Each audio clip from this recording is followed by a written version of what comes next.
Good morning. Good morning, ma'am.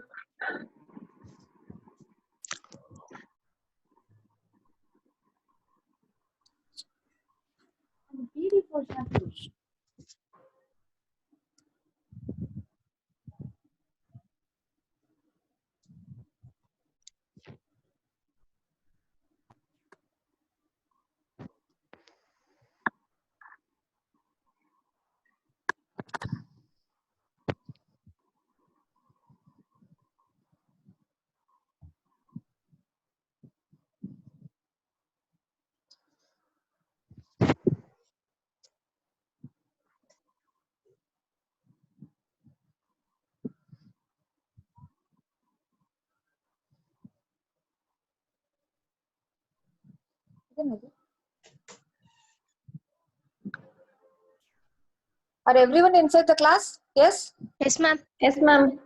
Yes, ma'am. All four have joined the class? Yes, ma'am. Yes, ma'am. Yes, ma'am. Okay. Are you able to see this PDF? I'm screen No, sharing this. No, ma'am. But let's No, ma'am. just few minutes, okay? Okay, ma'am. Okay, ma'am.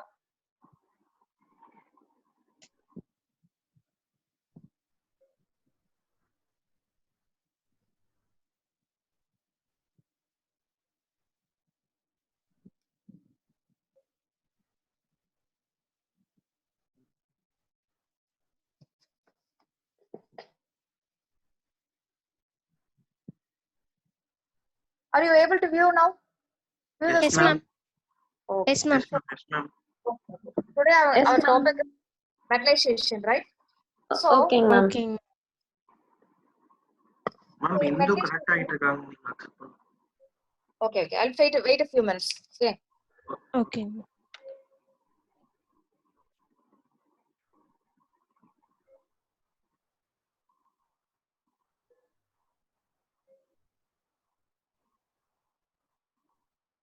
Okay. Shall I start the class? Yes, ma'am. Yes, ma'am. Everyone, Ma'am, yes? Okay. இந்துக்கா connect இந்துக்காக்கு ஆகலைங்க ma'am. connect ஆகலைங்க Okay, ma'am. okay. I'll wait. Admit.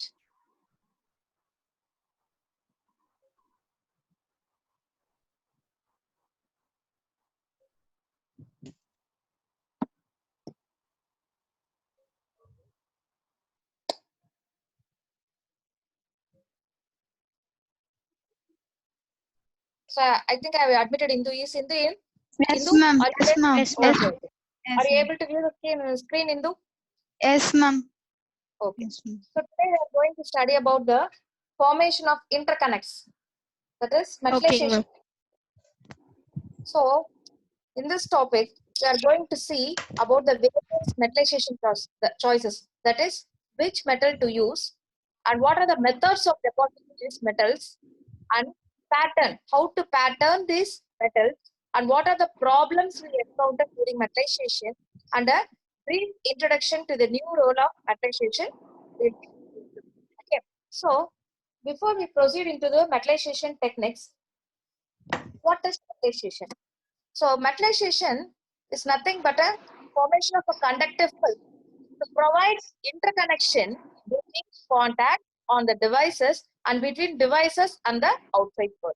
Okay, so it can be broadly classified. This metallization can be broadly classified or its application can be divided into three groups. One is to form a gate metallization. Second is contact metallization and third is interconnect. Of these three, this interconnect metallization and the gate metallization mean the same thing. So all metallization directly in contact with the semiconductor is called as contact metallization. So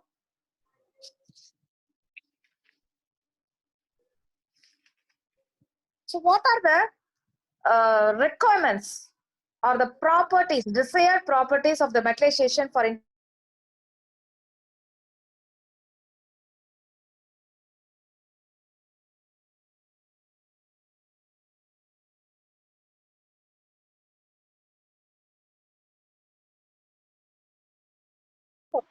right? silicon, you can see the silicon substrate. This is the field oxide, FOS is the field oxide, and this poly is the gate, right? There are multi-level metal layers. So this, see in the metal layer, one comes directly in contact to the gate oxide. This gate, this metal one is directly in contact with the gate, and this metal one is in turn connected by another metal 2, right? So we are going in this class, we are going to see how to form these metal layers and what are the problems we encountered while doing this metallization, and what are the materials we can use for this metallization techniques, right? Okay, so what are the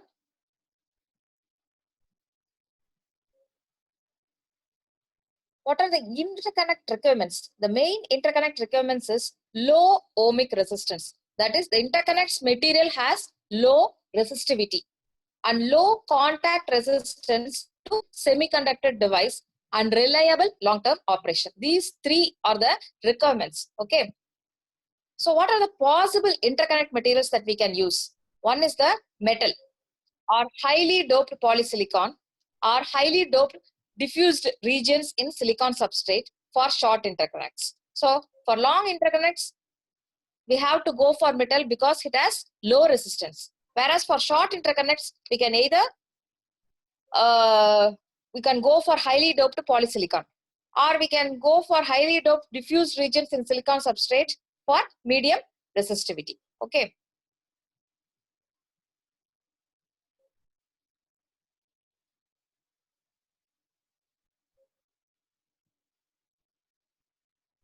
So contact resistance. Before I go into this contact resistance,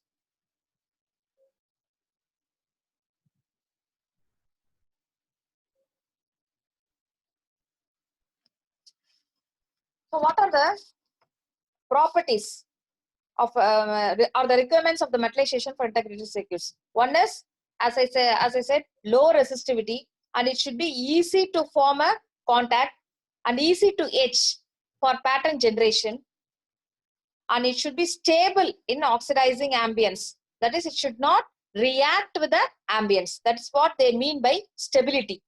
That, and also mechanical stability, and it should have a good adherence. That is, it should stick to the substrate, and it should have a low stress, and the surface should be smooth, and the stability throughout the processing, including high temperature, dry or wet oxidation, gettering, phosphorus glass passivation, metallization. It should have a good stability. No reaction with the final metal. So the final metal or the metal that aluminum is the metal which gives contact to the outside world. So this other metal layer which comes into contact with this final metal, that is aluminum, they should not react. So it should not have a reaction with the final metal, and it should not contaminate devices, wafers, or working apparatus. So the good device characteristics and lifetimes, and for window contacts, low resistance, minimal junction penetration, and low electro migration. Okay. The video. Just a minute.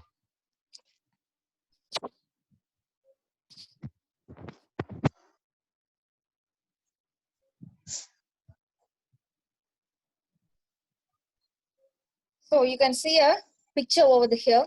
So this, this is the source, and this is the drain, and this is the gate, source, drain, gate, silicon substrate. So now we are drawing these black areas of nothing but the contact, right? So we are trying to form these contacts, right? So these black areas here, these black areas are the contacts, and we are trying to discuss. We are trying to form these contacts. Okay. Mm.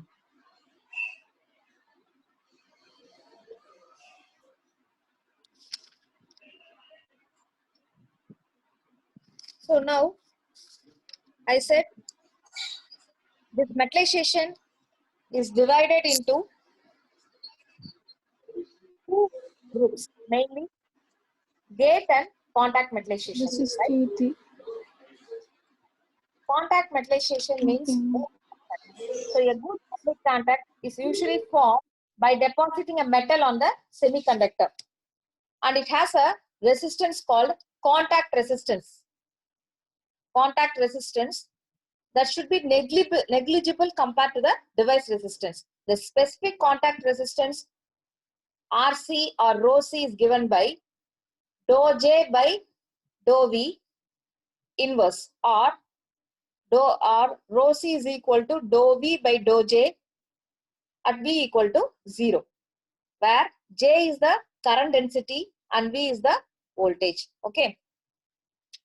So what are the other applications? So there are several other applications of metallization in integrated circuits. The most important one being the top level metal that provides a connection to the outside world. So the top level metal is simply a current carrier and is therefore very thick. For this top level metal, we mostly go for aluminum. To reduce interconnection resistance and save area on a chip, we go for multi-level metallization. So we go for multi-level metallization to reduce interconnection resistance. So what are the metallization choices, or what are the metals we use?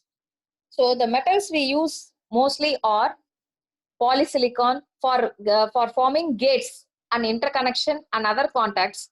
The metallization choice, or the choice of material used for forming gates, interconnection and contacts are polysilicon, silicides, nitrides, carbides, borides, refractory metals, aluminum, and a combination of these two, or combination of the above two or more of the above. Suppose if you want to form a diffusion barrier. So you form a diffusion barrier. Suppose if you are forming a metal, that is suppose if you are forming a gate, you have to create a barrier. So for that, to create a diffusion barrier, we go for nitrides, carbides, borides, silicides. And sometimes we also use silicides, tungstens, and aluminum for selective metallization. And mostly these materials, that is silicides, tungsten, and aluminum, are used for silicon only. So for the top level metal, that is the contact with the outside world, that is the finished IC contacts, where we use only aluminum.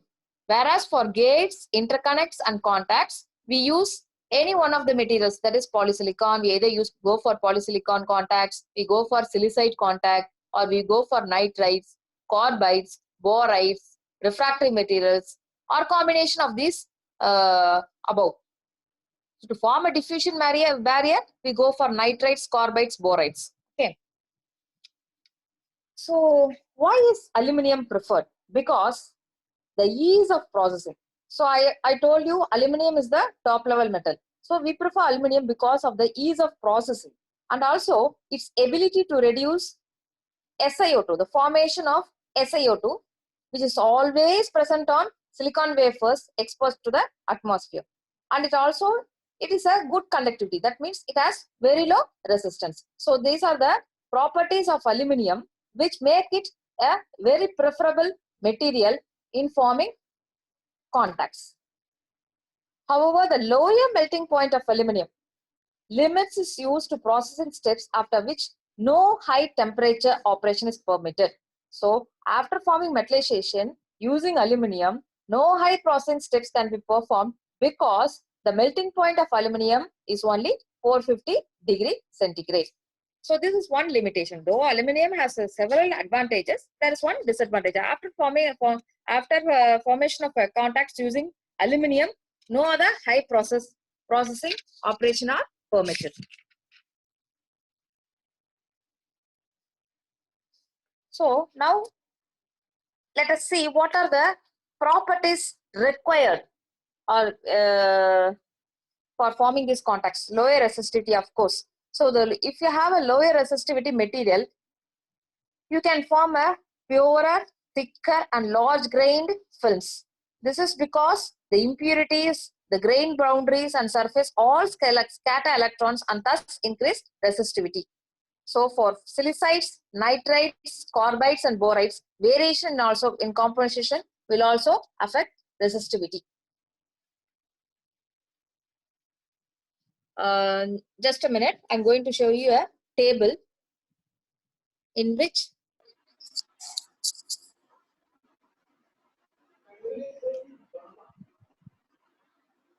so this is a table in which this table shows the metal or alloy, which is used in metallization techniques, that is aluminum or the silicides, nitride, carbide. So these are the metals: titanium boride, titanium carbide, titanium nitride, titanium nitride, right? Platinum, ma'am. PT. So these are the certain metals or alloy we use for forming contact. So we should be very careful about the resistivity. And also, the resistivity of the deposited film may change when subjected to high temperature annealing. So approaches to lower the contact resistances, you use highly doped silicon as a contact semiconductor, and you have to choose metal with the lowest Schottky barrier height. So this will ensure lowering the contact resistance. So what do you mean by stability? Stability means the material which we are using for contacts should not react with other materials or ambient gases. So at high temperature, either the materials react with silicon or they lose their character and properties due to decomposition, agglomeration or mechanical failure. So we have to ensure the stability of the metallic contacts. Okay. So certain metals, they have found out by experimentation that certain metals are, just a minute, I'm going to show you a table.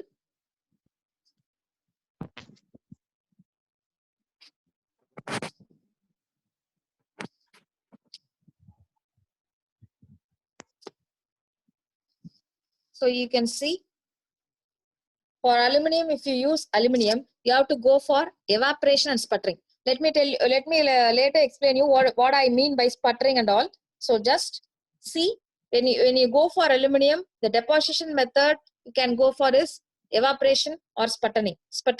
DE means dry etching. Etching means selectively removing the unwanted material, anything. So dry etching, you have to use only dry etching. So you can use it on Si. This aluminum, you can use it on either silicon substrate or it can be used on SiO2. Okay, and the stability of the films formed using aluminum is good. So you can see this table. It has listed you the different types of metals or alloys that are used in aluminum contacts and what are the deposition methods, whether you have to use evaporation or sputtering or chemical vapor deposition. See, the techniques used for forming these contacts are mostly they use chemical vapor deposition. Sometimes they also go for evaporation or sputtering. So most favored technique is chemical vapor deposition. So patterning, that is they have to form contacts in a correct, that is they have to pattern the contacts between this source and drain or anything. So for that you have to use a etching technique. For most of this contact formation, you go for dry etching. Okay. So, and they are also listed their stability characteristics. See, for the platinum silicon, PTSI. See, for PTSI, that is platinum silicon metal or the platinum silicon alloy, the stability is just okay. It's not good. Whereas for aluminum, the stability is good. Stability means the ability of the contact to not to react with the other materials in the silicon substrate. This is very important. Okay.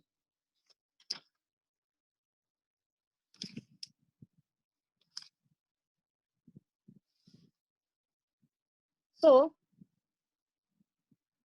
how to form this metallic contacts? So far we have seen what metal to use and what property to use. That is whether the, I have told you the resistance is a very important property in forming a good contact, and also it should be stable. That is, it should not react with other elements or ambience. Okay. So what are the deposition? So we are now going to see the deposition techniques, or how to deposit these metals on the wafer.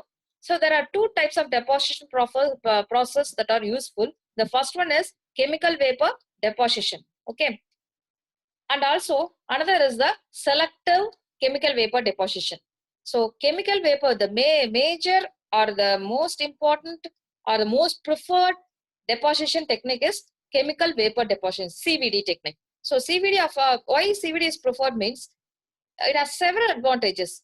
So the main advantages are it has an excellent step coverage, and it has a large throughput, and it has low temperature processing. So low temperature processing is very important because most of the metals have a low melting point. So the advantage is low temperature processing. So what is selective chemical vapor deposition?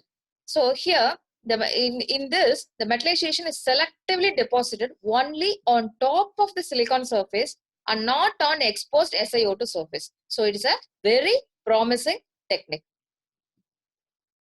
So we are going to consider in this physical vapor deposition methods, we are going to consider only evaporation and sputtering, right? So in both cases, the formation of a deposit on a substrate away from the source consists of three tips. So in both these, evaporation and sputtering, so these are nothing but the physical vapor deposition methods. So it's a deposition method. In this, we deposit the metals in two steps, that is evaporation and sputtering. In both these cases, the formation of a deposit on a substrate consists of three steps. First, you convert the solid into a gaseous or vapor phase. Second step is you transport these gaseous phase from the source to the substrate. Third is condensing the gaseous source on the substrate, followed by the nucleation and growth of the film. So in the physical vapor deposition, we proceed to deposit the metal in three steps. The first step is you have to convert the solid phase into a gaseous or vapor phase, and that is these contacts should be converted into a gas. That is, if you are going to deposit aluminum, you have to convert it into an aluminum gas. It should be changed from the solid state to the gaseous or vapor phase. Then you have to transport this gas from the source to the substrate. So, and the third step is you have to condense this gaseous source on the substrate, which is followed by the nucleation and growth of the film.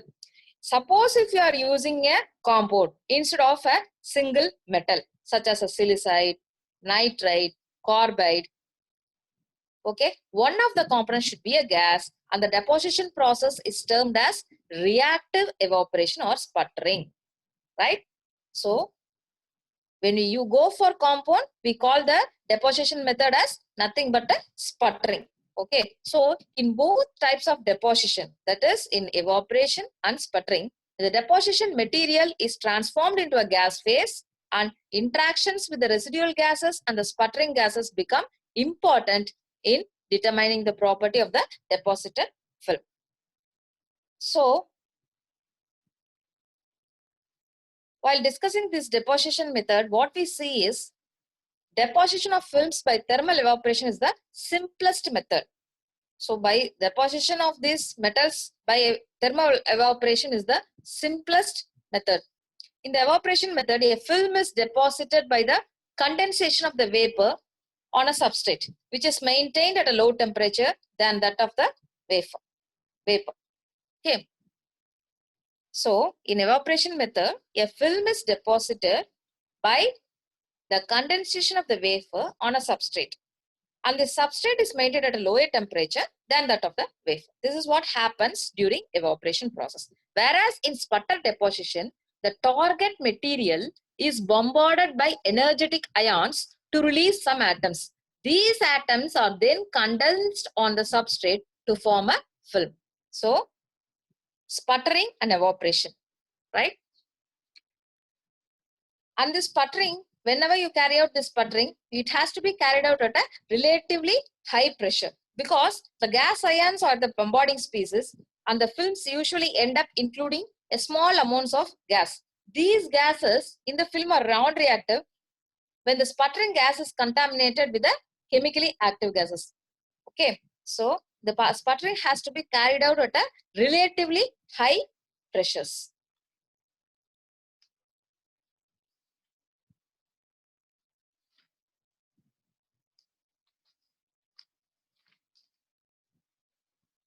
So now we are going to discuss about the impurity trapping during deposition.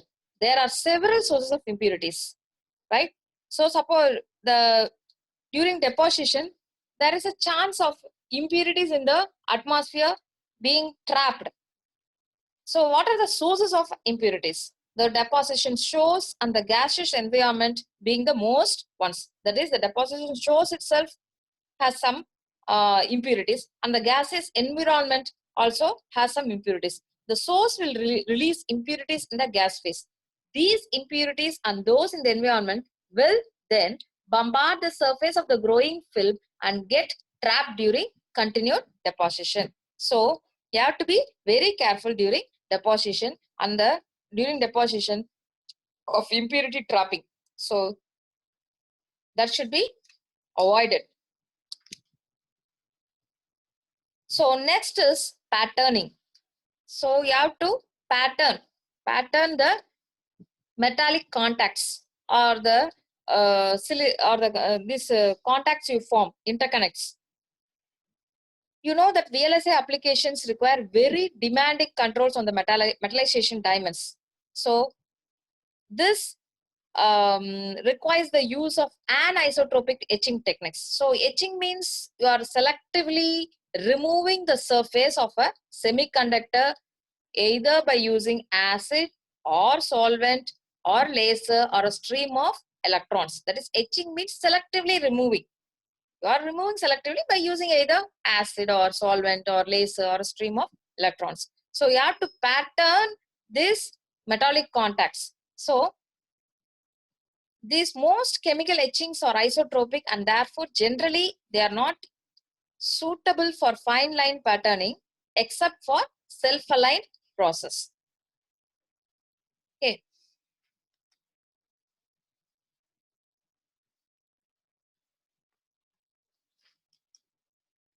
So now we are coming to the next topic, that is metallization problems.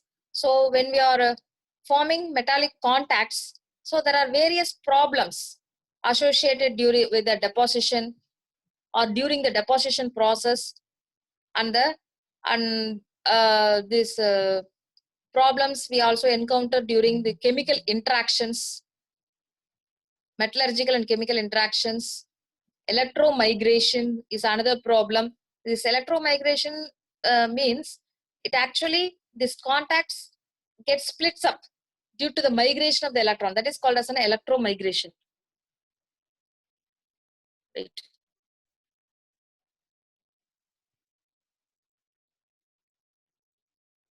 Let me give you a good picture. Let me show you a good picture due to electromigration.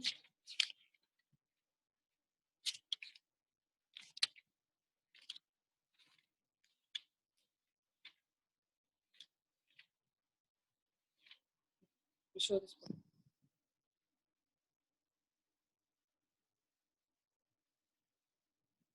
Just a minute.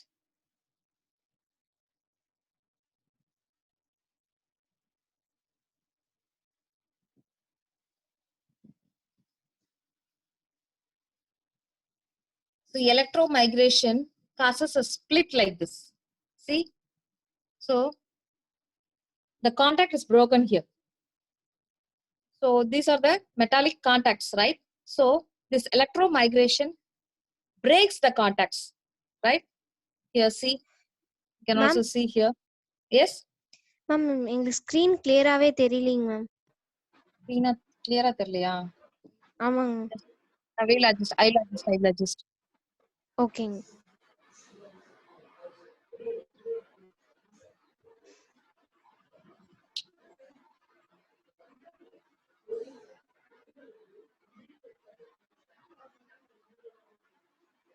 Is it visible now? Yes, ma'am. Yes, ma'am. Yes, Yes, sir. ma'am. Is it clear now? Yes, ma'am. Yes ma'am. Okay. See, you can see some cross lines. These are all the contacts, okay? So this is the micrographs of electromigration failure in aluminum. So when you use aluminum, which is the top level metal, this is the photo of the aluminum forming a top layer metal. So you see here, it is in the book, okay? I'm showing this figure from the book only. So you can refer your book. So you see there is a disconnectivity in the contact. This is caused due to electron migration. See, there is a split in the contact. So this is caused due to the migration of electrons. Okay. So this electromigration forms such splits. So this has to be avoided. Okay.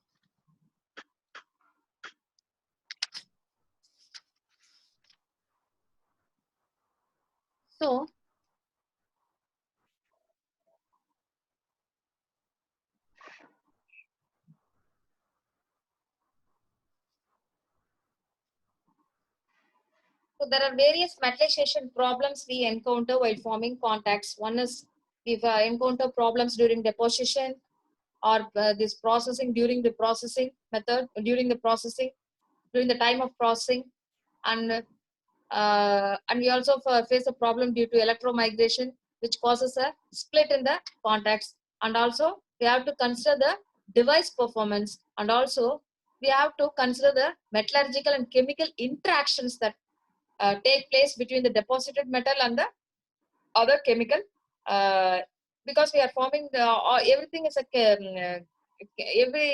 this fabrication technology is basically a chemical reactions, right? So we have to, so this metals we are trying to form a metal, right? Metal on the wafer. So there are interactions between this metal and chemical at high temperatures. So these interactions also bring down the quality of the contacts we form on the wafer, which is very, very important. So we have to consider this. So now let us see what are the problems we encounter during the deposition step. So the impurities in the film, the problems are the impurities in the film. So suppose this deposition process may cause, or it may include impurities in the film. That is, it may allow impurities in the film. So the deposition process should be such that it should not allow any impurities in the film, final film. That is a final metallic contact we are forming. And it should have a good adhesion. This contact should have a good adhesion. That is, it should stick with a wafer. And there should not be any cracks, right? And it should have a good step coverage, and it should have a uniform thickness. So these are some of the problems we have to address while depositing. That is, the deposition process should be such that it should not allow any impurities, or it should minimize the amount of impurities in the contacts formed on the wafer. And this should have to stick to the silicon wafer, and it should not be subjected to much stress so that it does not form cracks, and also it should give a good step coverage, and also the thickness should be very uniform. Okay, so first point, so impurities in the film. How to reduce the impurities in the film, and what causes the impurities to get inside the film? Here I mean the film means the metallic contacts. So these metallic contacts, we are forming metallic contacts on the wafer by means of deposition method, right? Chemical vapor deposition. So or physical vapor deposition method. So during this time, when we are while we are depositing these metallic films on the wafer, the impurities try to get into the wafer. They can be minimized by using pure evaporation and sputtering sources, or we can use high vacuum and pure gases and clean surfaces. Sometimes the use of oilless vacuum systems. See, we to create a vacuum, what we do is we use pumps which consist of oils. So these oils also contribute to the impurities. So when you are using pumps to create vacuum systems, you have to go for oilless vacuum systems to eliminate contamination resulting from the hydrocarbons. That is the contamination due to oil in the pumps. So surface treatments that reduce sticking coefficients may be formulated to minimize impurity trapping in the films. So let us come to the next problem, is adhesion. That is, this film should have a good adhesion. So it can be improved by inducing strong atom to atom bond, that is between the film, that is the metal or the alloy film, and the substrate. Okay, and by reducing the stresses. And third is by absence of easy deformation or fracture modes such as those caused by surface unevenness and particulates. That is, you have to reduce the unevenness of the surface. So when the surface is uneven, then it might not stick very well to the uneven surface. So we have to reduce the unevenness of the surface, and we have to reduce the exposure to moisture so that we can reduce the long-term degradation.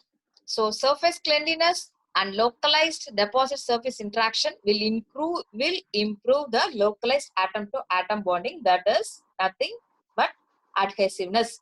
So we can improve the adhesiveness, that is in a technical word, that is atom-to-atom bonding, can be improved by surface cleanliness and the localized deposit surface interaction. See, we are mostly concerned with these parameters because they are mainly responsible for stresses. Stresses are caused by thermal expansion coefficient difference, and these factors could play a very important role. So the deposition parameters play a very important role in causing stress.